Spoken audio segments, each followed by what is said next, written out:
Hey guys, I want to go over ring safety and why some stores intentionally sell unsafe rings and also why they might just not care. Let's take a look at this ring. This ring is from a very popular online store and they intentionally design their rings to be unsafe. They do it for two reasons. One, for cost savings, and two, to make money on repair services. Let's look at this ring as a whole. First of all, there are no bars between the prongs. With prongs this thin, gold is extremely malleable, so it's going to move around. The reason why you have to put bars between the prongs is to prevent the prongs from sliding. If you didn't want the prongs to slide and you didn't want a bar, you have to have much thicker prongs, about double the thickness at the base here and about 1 times the thickness at the top.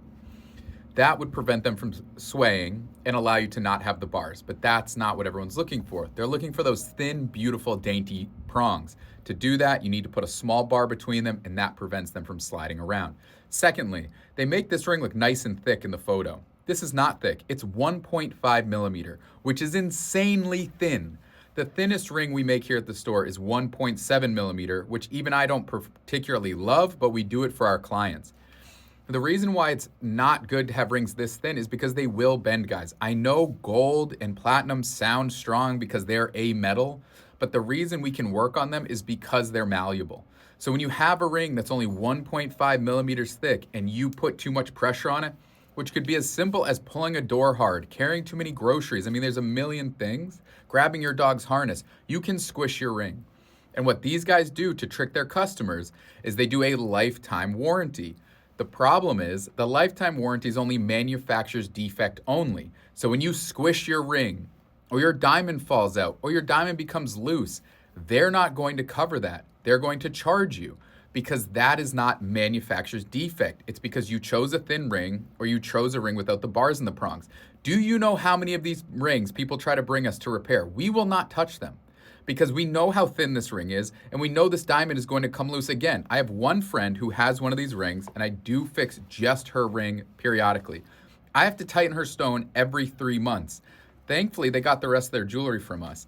These guys do this because, one, the ring looks thick. So when you compare it to the ring you see at the jewelry store, you're like, oh, the prices are close, so this must be the same. It's not.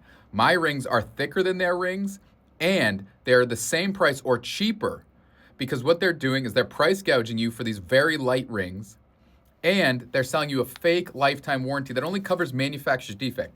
A manufacturer's defect would be like the ring snaps in half, and then inside that ring, you found porosity, which would be like holes that you see in cheese. That would be a poor casting. That's a manufacturer's defect. All of my vendors have a lifetime warranty against manufacturer's defect. But what they can't put warranties against is you squishing or crushing your ring. So this is just a very important piece of information for you guys who are looking for an engagement ring, how to buy a safe ring. These rings are not safe and they will break and they will drive you crazy. And you might say, oh, it's not a big deal, I'll try it without the bars. I've made a couple clients, of course, we'll make you whatever you want. We've made them these rings. They come loose constantly. I have one client, her stone never comes loose. I have no idea why. She must just be insanely gentle with her ring. But 99% of people, their stones will come loose. It'll drive them nuts. And most people end up remounting from this company.